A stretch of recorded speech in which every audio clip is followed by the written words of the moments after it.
For those who don't already know, and I think most everybody has been learning, Coalition for Jewish Values came into existence as an authentic Jewish voice for Jews and for America's moral foundation, understanding not only anti-Semitism, but all sorts of issues currently being debated in public policy. All of them have answers grounded in Jewish tradition, while those on the Jewish left are doing a lot of the damage in a lot of these areas. So CJV brings to policymakers and other leaders a traditional Jewish perspective for them to grapple with on ethical, social, and moral issues, something that respects what the founding fathers built and rejects the notion that Judaism and whatever the left has come up with are somehow joined at the hip. Obviously, the issue of anti-Semitism has become a huge dividing point on this. There's the Jewish and moral view, and then there is the pro-Hamas view, which they call the Palestinian view. Shabbos is, this is a very interesting segue because Shabbos is actually, although educated, which yeshiva do you go to or which day school? I went to SAR High School and then I went Right. to Aish Torah.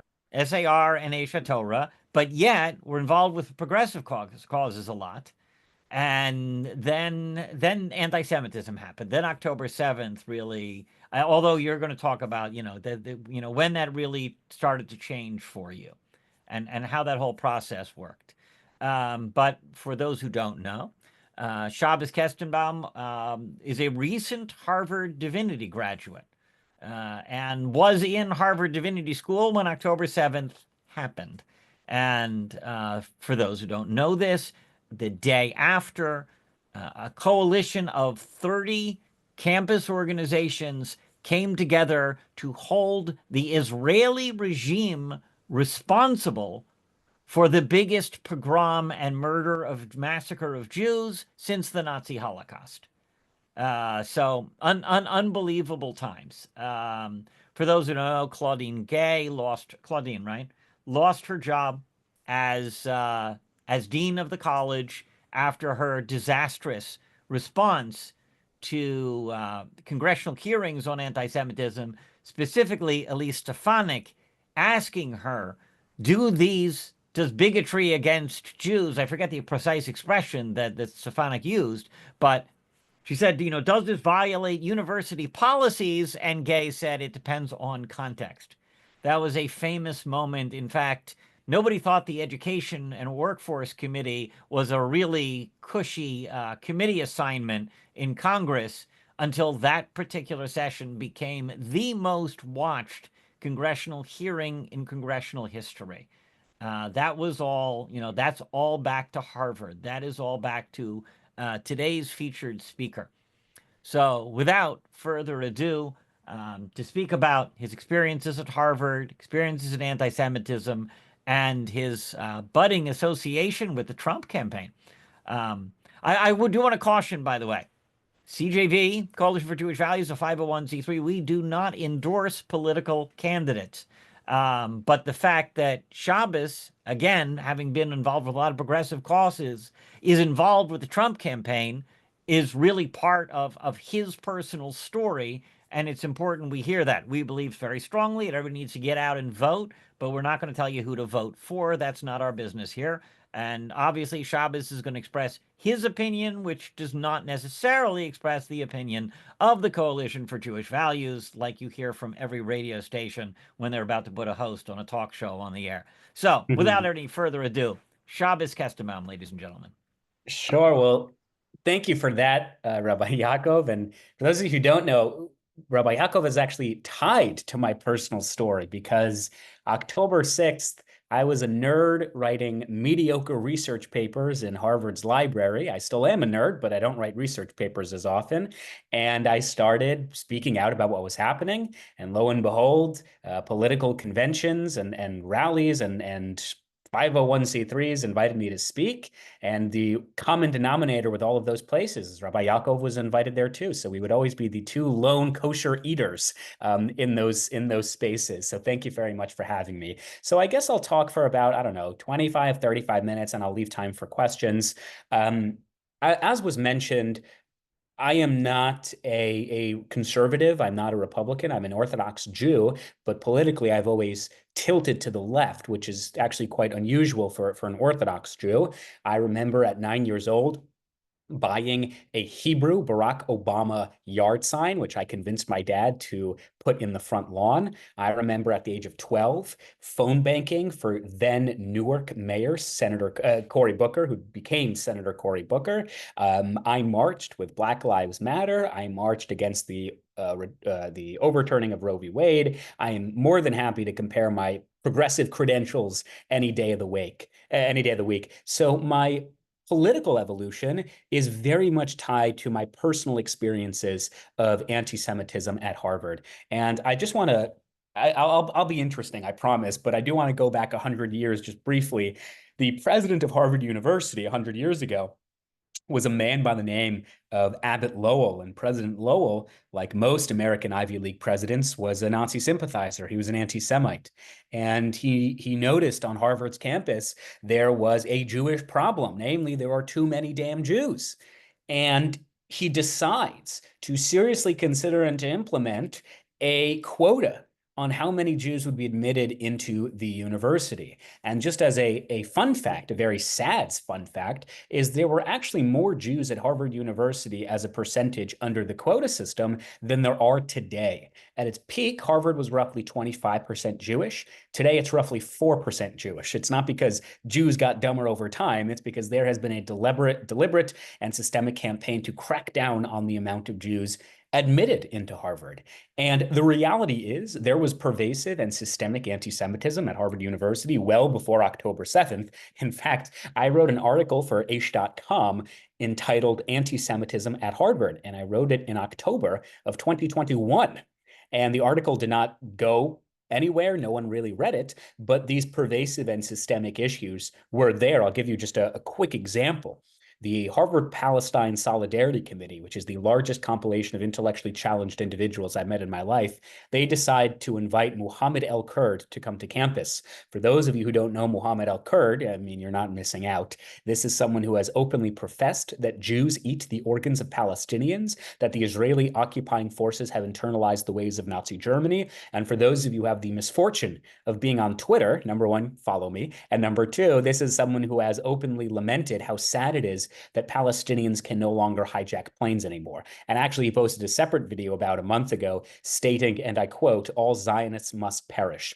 So if Harvard was an institution like the University of Chicago that really championed free speech and intellectual discourse and bringing in controversial ideas or speakers, that would be fine. We wouldn't really have much of a complaint that a noted anti-Semite who appears on the Anti-Defamation League's top 10 anti-Semites was coming to campus. The problem is, Harvard does not have such a track record. In fact, the Foundation for Individual Rights and Expressions, FIRE, they ranked a number of years ago 248 American universities as to how well they protect and commit themselves to the First Amendment. Harvard was quite literally ranked 248th. They were ranked at the bottom. They were ranked so poorly that FIRE Foundation actually gave them a special medal of distinction. This is a university that champions DEI, diversity, equity, and inclusion initiatives, that rescinds invitations of controversial speakers and goes out of its way to accommodate minority students. So when we went to the university and said, look, rightly or wrongly, you have a track record of disciplining speech you do not like, why don't you simply apply that logic to an anti-Semite? For the first time, Harvard shrugged its shoulders and said, well, he's a First Amendment right. What do you want us to do about it? I mean, that's a shocking double standard. It's blatantly anti-Semitic. And as we will prove in court, it's discriminatory in effect. And I'll just give you one last example. Claudine Gay, who I'm sure many of you have heard of by now, before she was the president of Harvard University, she was the dean of the Faculty of Arts and Sciences. And it's funny, my doctors frequently tell me I have high blood pressure. And I say, yes, 2 words, Claudine Gay. I mean, this woman is directly responsible. So she decides about 5 years ago that the term for a resident advisor, an RA, which is a graduate student living in the undergraduate dorms to be in charge of the students' daily routines, at Harvard, it's not called an RA, it's called a master of the house. It's always been called that. And Claudine Gay, rightly or wrongly, decides that words can be dangerous, words can be offensive, words can be derogatory. And she starts an initiative on Harvard's campus to rename the term from a master of the house now to a dean or a tutor of the house.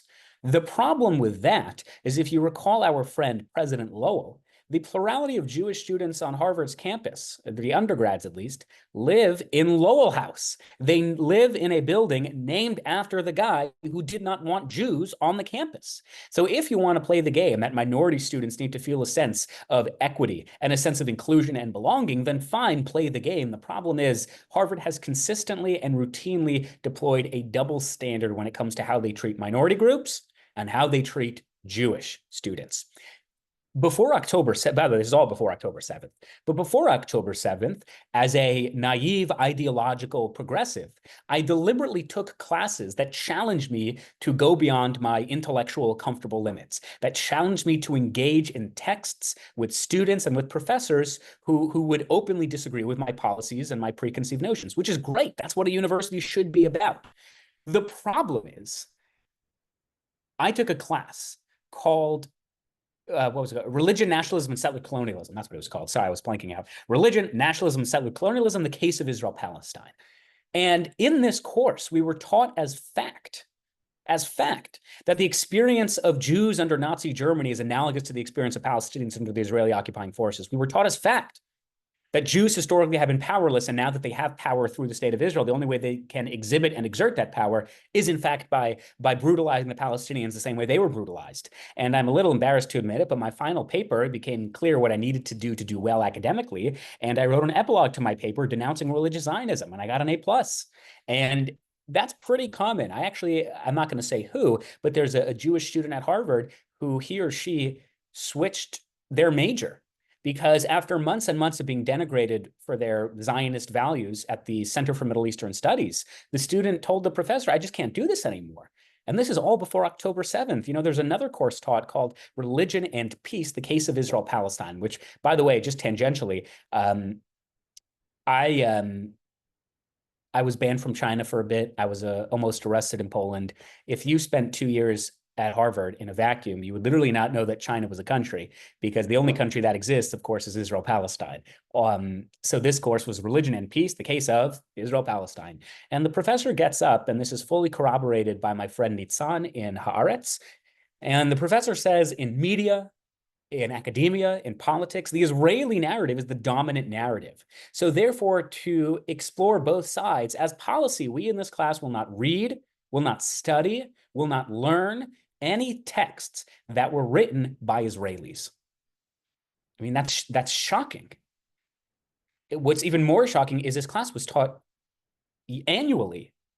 It was taught year after year. And when people often ask me about my reaction to anti-Semitism after October 7th, I always say I'm shocked, but I'm not surprised. Because yes, you can talk about foreign funding and Russia and Qatar and China and Saudi Arabia. But where do the students get their ideas from? They get it from the classroom.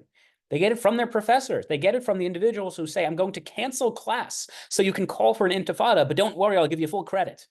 That's a major, major problem.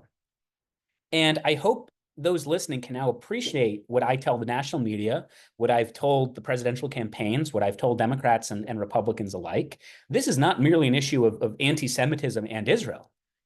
But by and large, Harvard purports to train the next generation of American leaders, policymakers, religious leaders, the authors of the books our kids will read.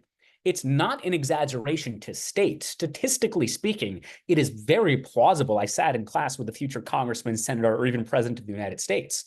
And if these classmates, if these are the students who will be our future leaders, then I hope you can now appreciate it's not just a Jewish issue.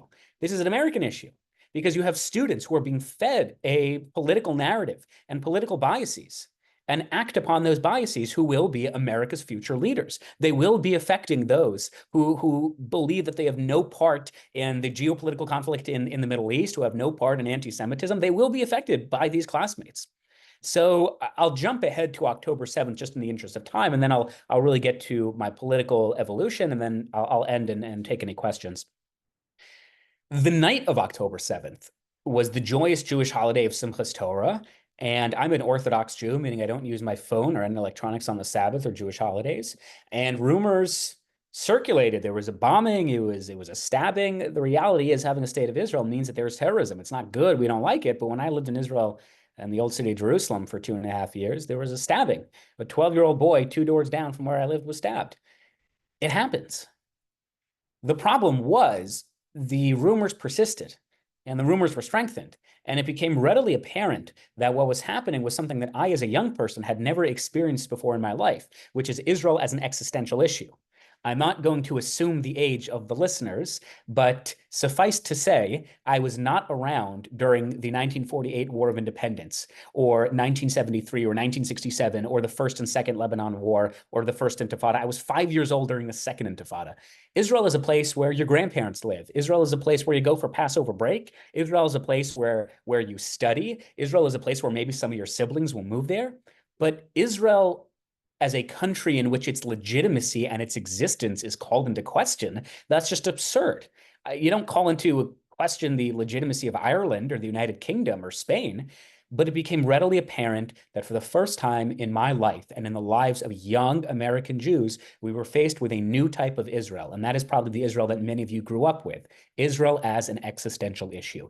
Israel where its survival, where its existence and its legitimacy is very much in question.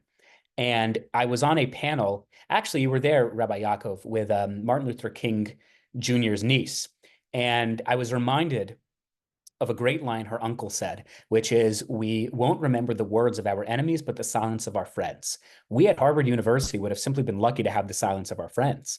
The story of October 7th, at least from an American Jewry perspective, isn't necessarily the story of what Hamas did, because we know what Hamas is capable of. They openly and explicitly call for the destruction of the Jewish state from the river to the sea. What we were not expecting is that our progressive allies, is that the most sensitive, the most elite and relatively intelligent of our society, those who introduced themselves with preferred gender pronouns, those who took a knee for Black Lives Matter, when they saw the images on the night of October 7th of Jewish women bleeding from their private areas, when they saw the images of Jewish babies crying as they're being taken onto motorcycles and hoarded into Gaza, when they saw the images of burnt bodies in cars, their immediate reaction on the night of October 7th was to jump out of bed, some were still in their pajamas, to draft what they called an emergency statement to blame Jews for the largest massacre of Jews since the Holocaust. The statement literally begins, we hold the Israeli settler regime entirely responsible for all unfolding violence in the Middle East. You know how many times they mention or condemn Hamas? Zero. And that, to me, was a wake-up call. While it is true, I supported Bernie Sanders and I was a progressive, I don't want you to think I wasn't naive. That I was naive. I always disagreed with progressive foreign policy. I always disagreed with Bernie Sanders' approach to Israel and his approach to his Jewish identity. However, I made a calculus that it just wasn't important, because Israel is a strong, safe, democratic country that can be self-reliant, I should say. And October 7th changed that calculus immediately. And I realized that not only is Israel an existential issue, but we have to fight on our college campuses for it. Because when you have future American leaders championing the causes of terrorists, burning American and Israeli flags, disrupting classes, calling for an intifada, telling Jews where they can or can't study, and you have feckless leadership who testify under oath in front of Congress that those calls for genocide could be okay depending on the context, then a political revolution and a political awakening and a political realignment is in tall order. I did not abandon the Democratic Party. The Democratic Party abandoned me. I did not endorse a presidential candidate for months. 4 months. I remained silent on the issue because I wanted to work in a bipartisan fashion. I wanted to amplify Democrats and Republicans who are helping Jewish students, who are helping combat anti-Semitism. The reality is, why were there so many congressional hearings on anti-Semitism? Because Congress is controlled by the Republicans, and Republican Congresswoman Virginia Foxx, who is the chairwoman of the House Education Committee, believes strongly that what is happening to Jewish students is immoral, is anti-American, and is blatantly illegal. And she has validated our voices. She's amplified our voices. And I can count on one hand the amount of Democrats who've done the same. Before I trash the Democrats, I do want to say Richie Torres is my congressman, and he's been absolutely phenomenal. And if he becomes the leader of the Democratic Party, I will gladly vote for him for anything he runs for. But the reality is, when I gave testimony in front of the House Education Committee, the ranking Democratic member, Bobby Scott, criticized us for focusing exclusively on anti-Semitism. When I gave congressional testimony in front of the House Judiciary Committee, ranking Democratic member Jerry Nadler also criticized the hearing and then promptly fell asleep as I gave testimony. I have been repeatedly, I don't know the right word, repeatedly dissuaded or discouraged from working with so many Democratic policymakers because it was very clear they didn't want to work with us. And while it is true, I spoke at the Republican National Convention, it is also true that I went physically to the Democratic National Convention. And I told them, if you don't want me to speak because you think I'm a MAGA fascist, fine. Have any Jewish students speak about their experiences. And we were told no. Kamala Harris has not met with a single Jewish student since October 7th. Trump has had 4 events with Jewish students in the last 2 months alone. To me, the issue is night and day. I do not like Donald Trump as a moral character. I disagree with most of his policies. I am pro-choice. I believe in some variation of a Green New Deal. I believe in a limited pathway to citizenship for some undocumented immigrants, especially the DACA kids. However, like many American Jews, and in particular young American Jews, we can't talk about abortion, and we can't talk about progressive taxation, and we can't talk about strong gun control if we're dead. And the most important issue at the front and center of my mind is anti-Semitism in the United States. Everything else is secondary. I am now in 2024 a one-issue voter. And in the same way that the NAACP advances the interests of African Americans, as they should, and in the same way the Human Rights Campaign advances the interests of the LGBTQ plus community, as they should, I think for once, American Jews should finally advance their own interests. And it is obvious to me that our interests are the securing and the release of the American hostages in Gaza, is providing our most critical ally with all of the tools they need to wipe Hamas off the face of this earth, and of eradicating anti-Semitism on our college campuses. And that means withholding federal funds. That means expelling students on a foreign visa who break American law. That means non-accreditation of universities that violate the civil rights of Jewish students. And it is a damn shame that only one major political party has taken up this issue.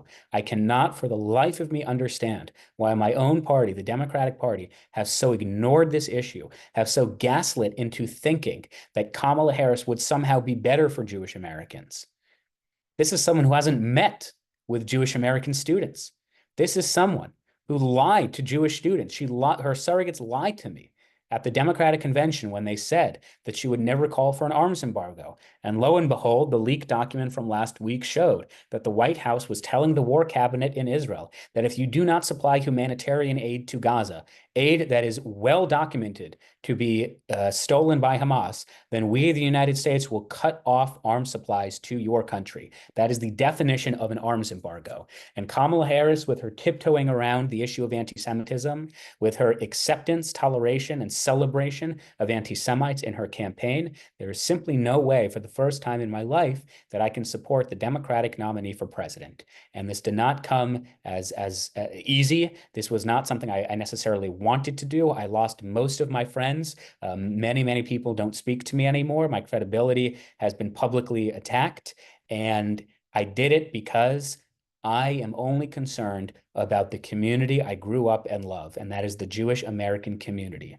And in the same way that all minority groups can and should and are entitled to vote for their interests, I am imploring American Jews to vote for their interests as well. And the Trump campaign, to their credit, they recognized what I was doing. They were appreciative of what I was doing, and they continued to elevate Jewish students and our voice. And I will end by saying this, and then I'm happy to take all of your questions, which is I will continue as a Jewish activist to call out anti-Semitism on the far right and the far left. I am not voting for a party. I am not voting for a person. I'm voting for policies. I am voting for policies that would help alleviate the concerns that so many Jewish Americans are experiencing.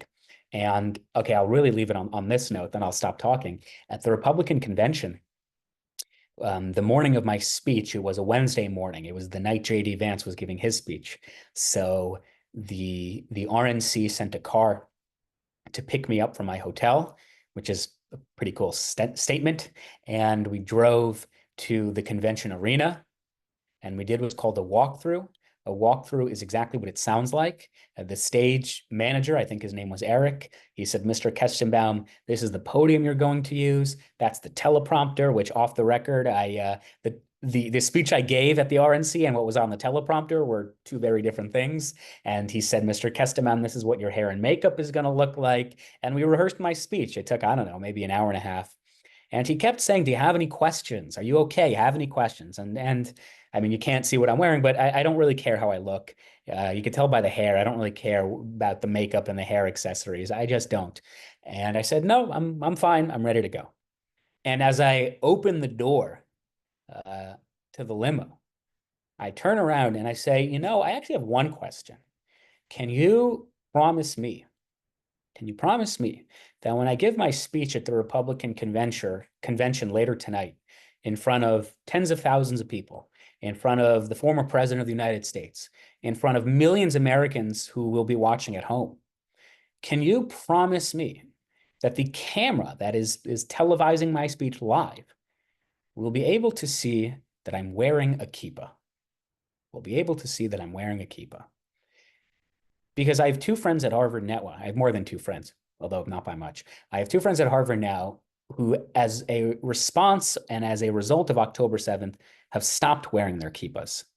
I have a running list in my phone of Jewish students that I've met across North America who stopped wearing their kippahs, who stopped wearing their Star of David necklaces, who have ceased their involvement with Jewish life on campus.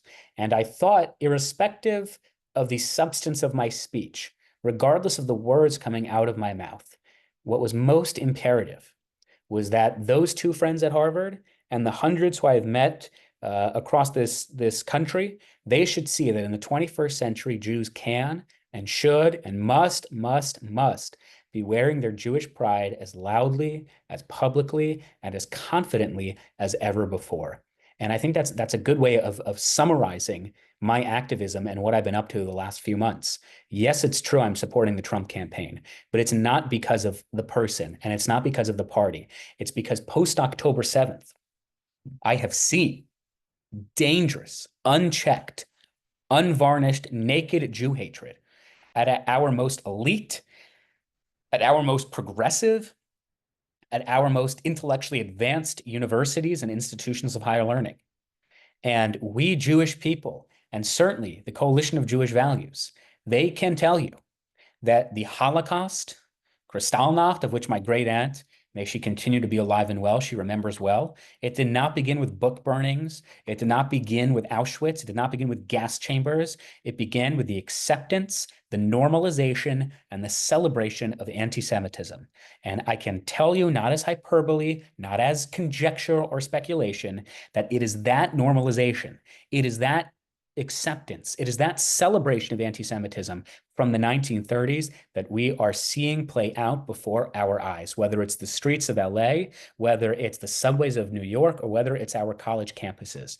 And even though I disagree with President Trump on so many issues, I am trying to make the case to Jewish Americans. Stop allowing your vote to be taken for granted. Stop allowing the Democratic Party, the party I registered to vote for the day I turned 18, stop allowing them to think that they don't need to court or earn our votes.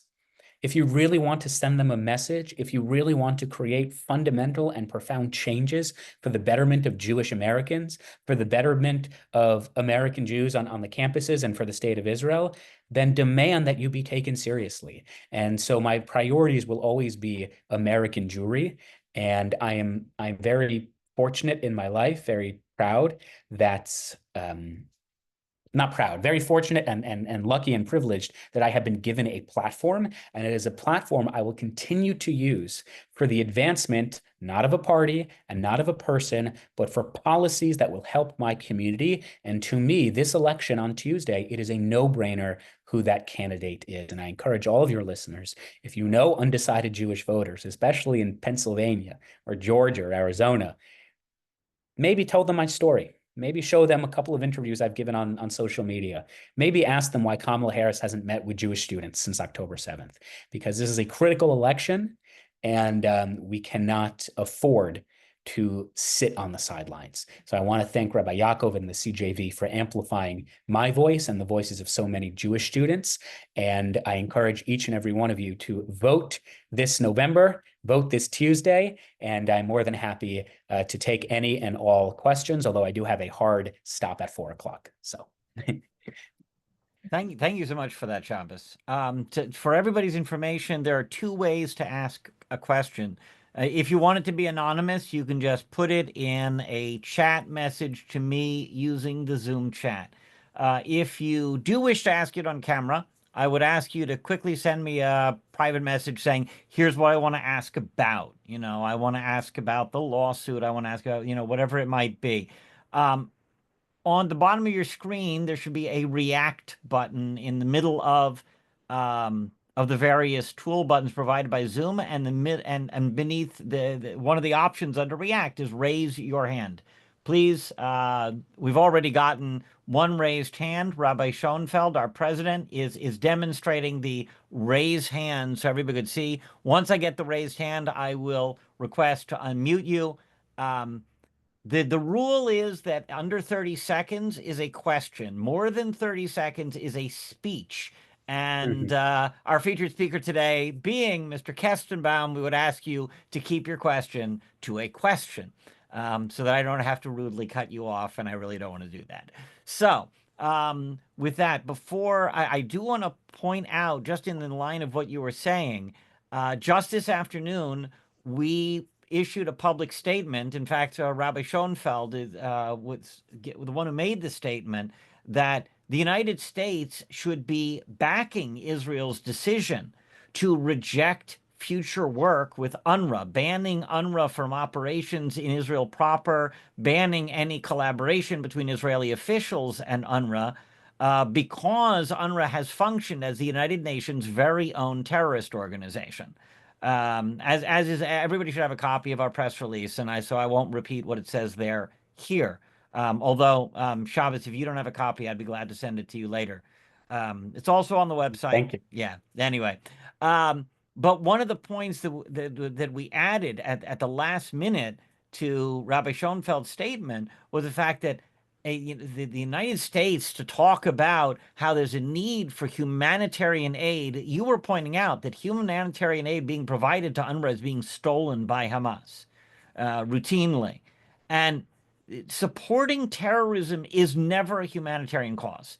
There is no humanitarian basis for saying fund UNRWA when UNRWA is associated with funding terrorism and promoting incitement of hatred against Jews, et cetera, et cetera. So, you know, there's all of that.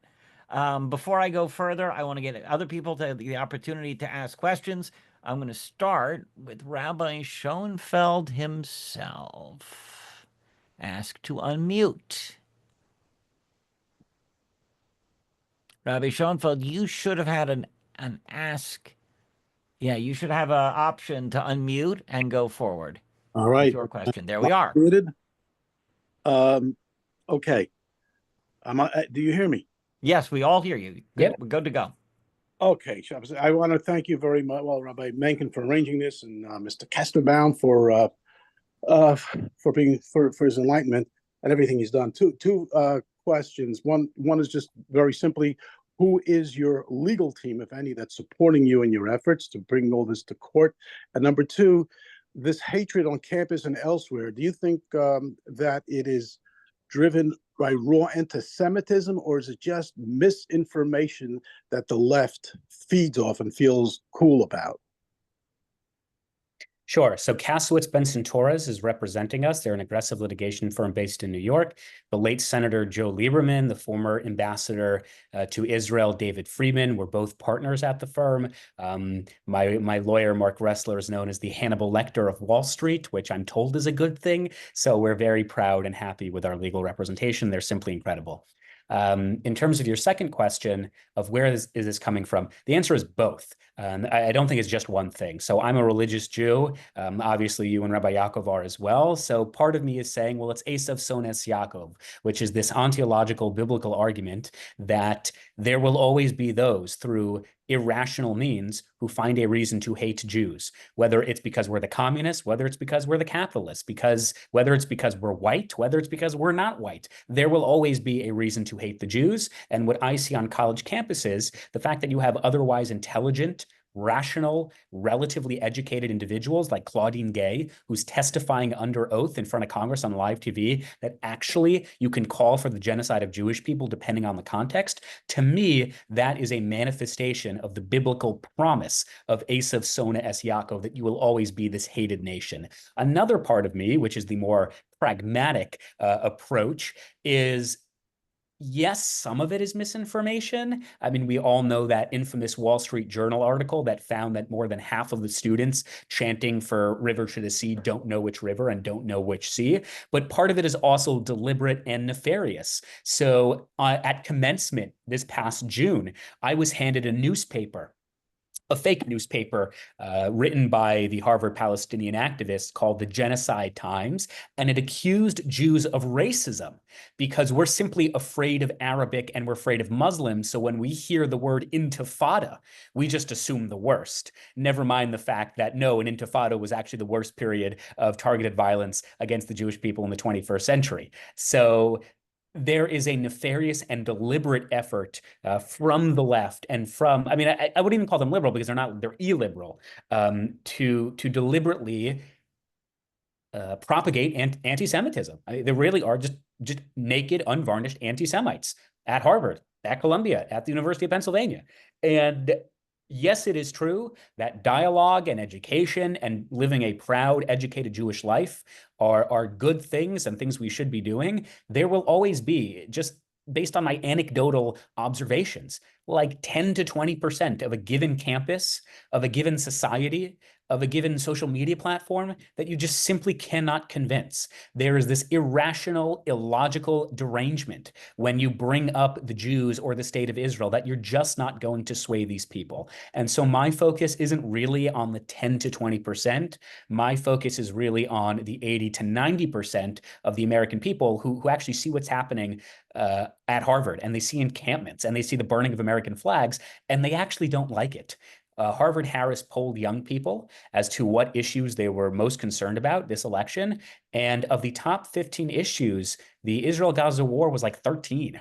This issue is amplified on our college campuses, and we as a Jewish community are obviously more sensitive toward it. But the American people are, for the most part, with the Jewish state, with the Jewish people, and are for Jewish values. So, thank you so much for that. I'm curious because, kind of segues into the efforts that we've both been making. You mentioned that we tend to show up at a lot of the same forums.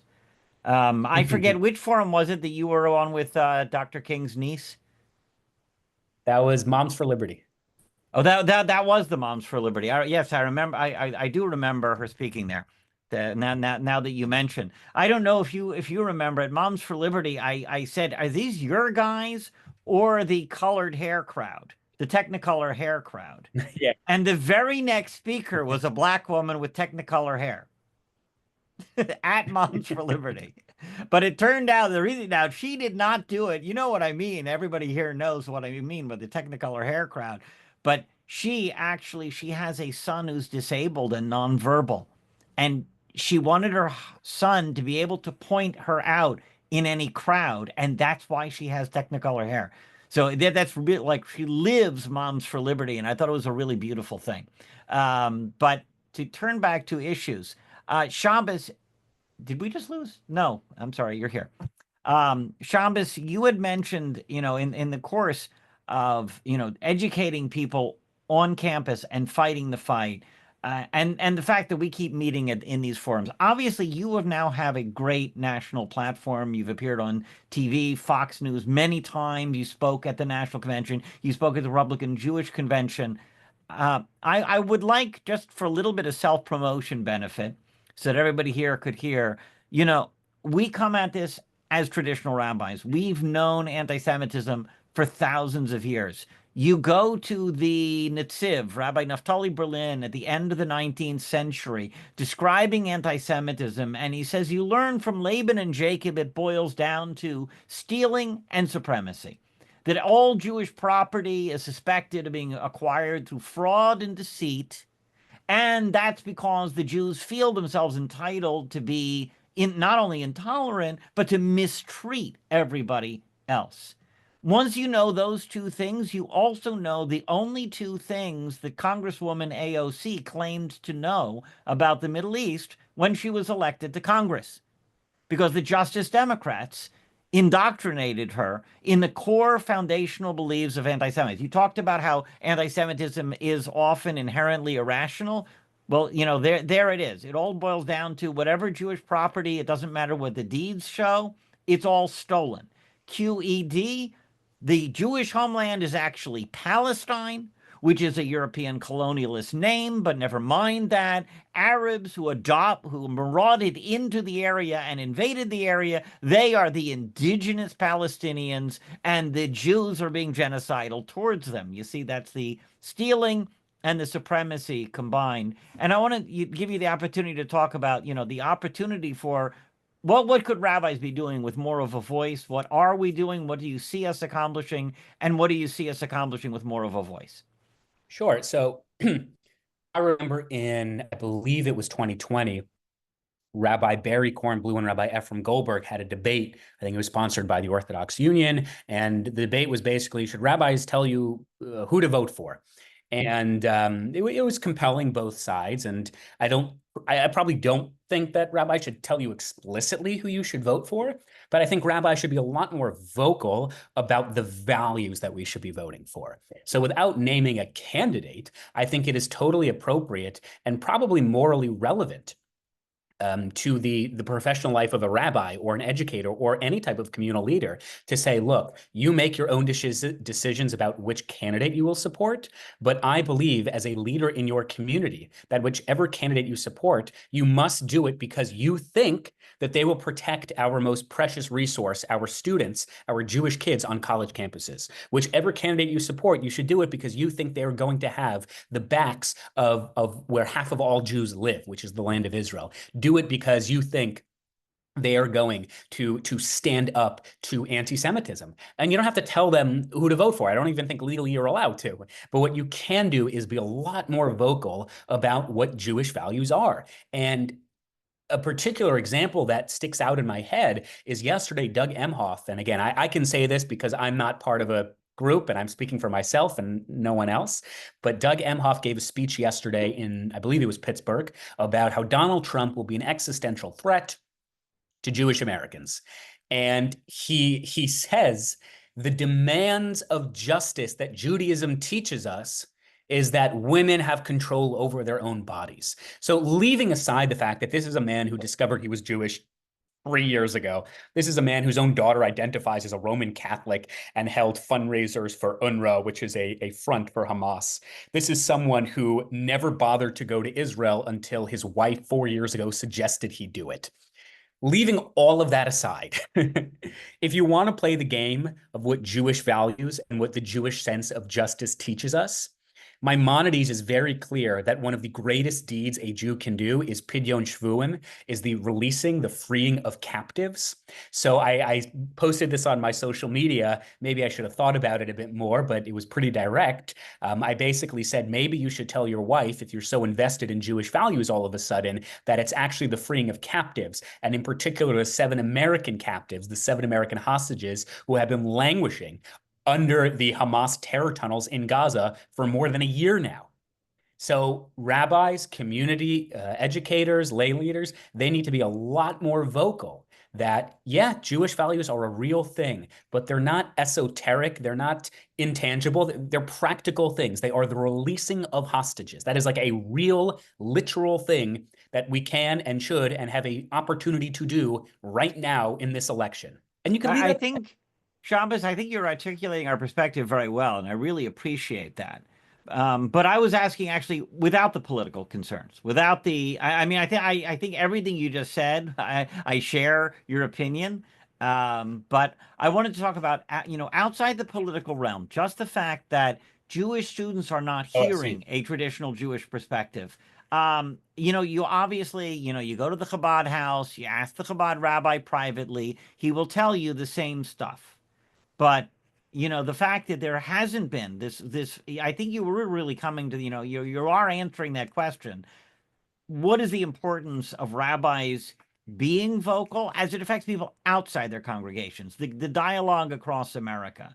What is Coalition for Jewish Values? What do you see us accomplishing, and what do you think we could be accomplishing if we were bigger? Well, look, Rabbi Yaakov, there's a reason that you're invited to all these events. There's a reason that the CJV is sought after for its opinion, for its position. You have influence, you have a bully pulpit. And I'm in Florida right now, and I've been meeting with Jewish students. I'm on a speaking tour for 4 days. And that's actually why I have a hard stop in a few minutes. And the thing I always tell them is October 6th, I was a nerd. I was not an activist. I didn't know how to give speeches. I didn't know how to do fundraisers for politicians, but I don't know how to go on national media, but it kind of just happened. And now I have somewhat of a platform, and rabbis have platforms. The American people are religious people. Now, it's true, maybe long-term that won't be the case. The fastest growing religion in the United States is the nones, people who are unaffiliated. But at least now, as it pertains to the next few years, Americans look to religious leaders. They look to people who are engrossed in morality, in ethics, in a religious tradition, especially an Abrahamic one. You know, this is not PC to say, but it is true that the Hebraic values, I try not to say Judeo-Christian values, but for all intents and purposes, Judeo-Christian values, they really have been a bedrock of American society for hundreds of years. And rabbis have a unique position as those moral authorities to speak, to use the platform and to use the pulpit that they have been gifted. Because sort of like what Mordecai tells Esther, this is your moment. This is the reason why you're the queen, why you're married to Achashverosh, to advocate for our people.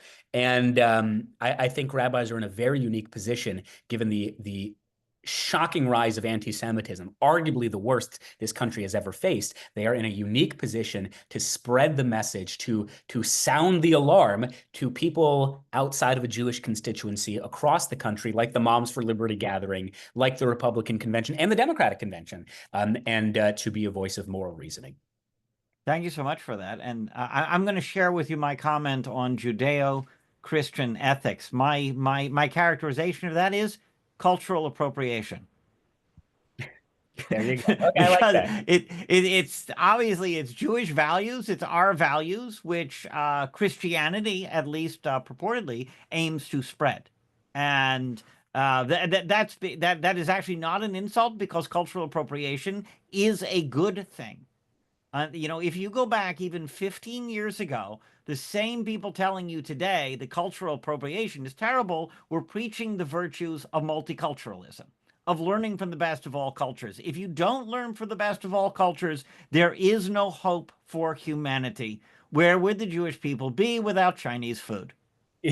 You know, that's funny. Actually, you remind me, and then I'll get back to your questions. But I had an interview with Glenn Greenwald about a month ago, and Glenn is certainly no friend of the Jewish people.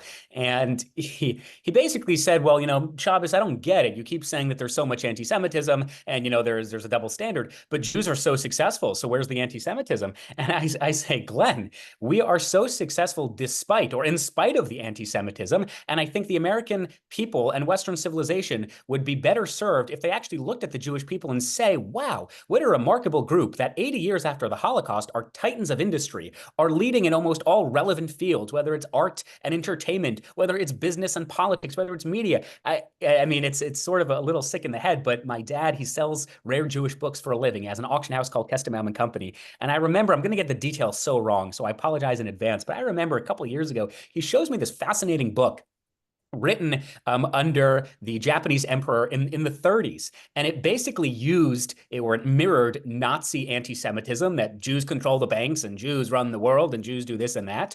But interestingly enough, obviously that's not true, but interestingly enough, it didn't actually use it as a criticism. It actually used it in quite complimentary terms of, wow, isn't it so remarkable that such a small group of people have so much power? What can we as the Japanese people do to emulate some of that? So again, obviously they exaggerated the scope of Jewish power, but there's something to be said that we are a remarkable group of people in spite of the oppression, discrimination, persecution that are lobbed at us every generation. You remind me of the joke of the old Jewish man reading a neo-Nazi newspaper, and somebody was saying, "Why are you reading that?" He says, "Because if I read the Jewish papers, I read about our problems. I read about this going wrong, that synagogue going under, et cetera, et cetera. But when I read this stuff, I read how the Jews control the banks, and Jews control industry, and Jews control the world. So I'd much rather read that." So if we have any more questions from the floor, go ahead and raise your hands. But otherwise, we're running up against Shabbos' hard stop onto his next speaking engagement. Shabbos, we really appreciate the fact that you took out time today to speak to our group, especially in the middle of this speaking tour. You obviously have so many opportunities to be speaking in front of such larger audiences. It was obvious that you call it the floor speech, was very well rehearsed.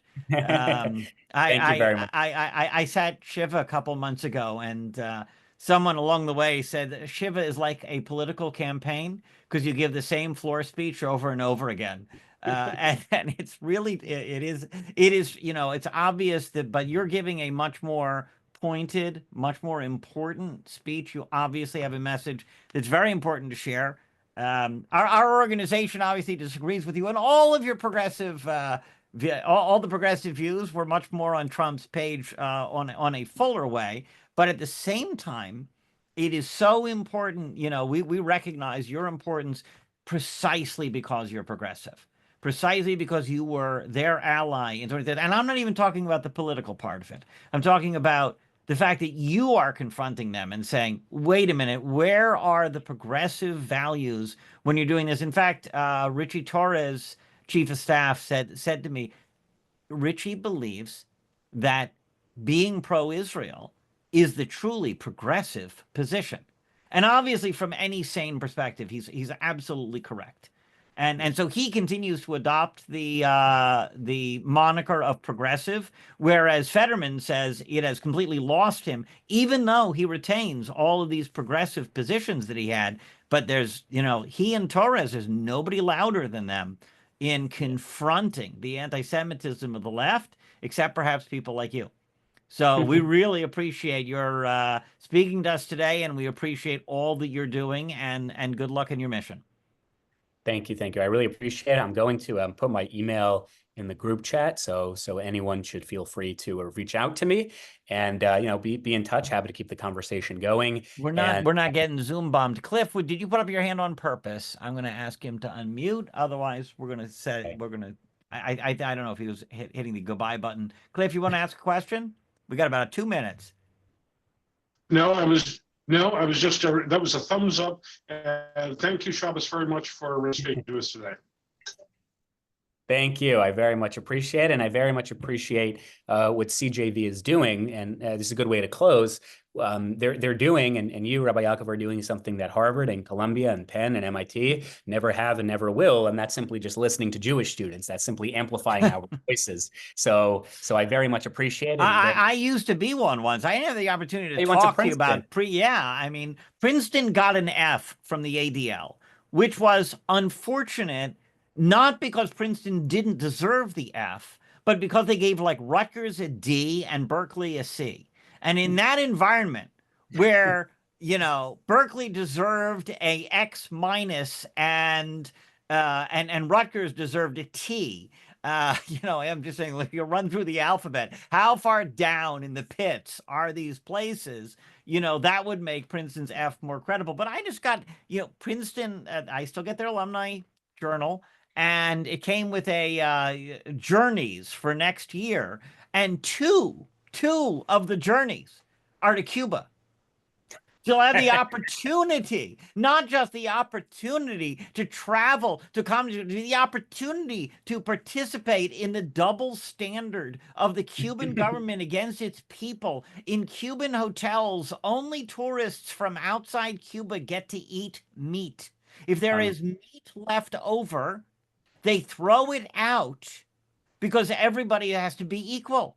And if everybody only gets vegetables, then even the people who work in the hotels can only get vegetables. Now, this doesn't apply to the government, mind you. This does not apply to Fidel and family. It just applies to be, they would actually prefer to throw out food from the hotels rather than allow their own people like that. This is how anti-values and anti-forward progress Cuba is. And that's where Princeton is sending 2 trips.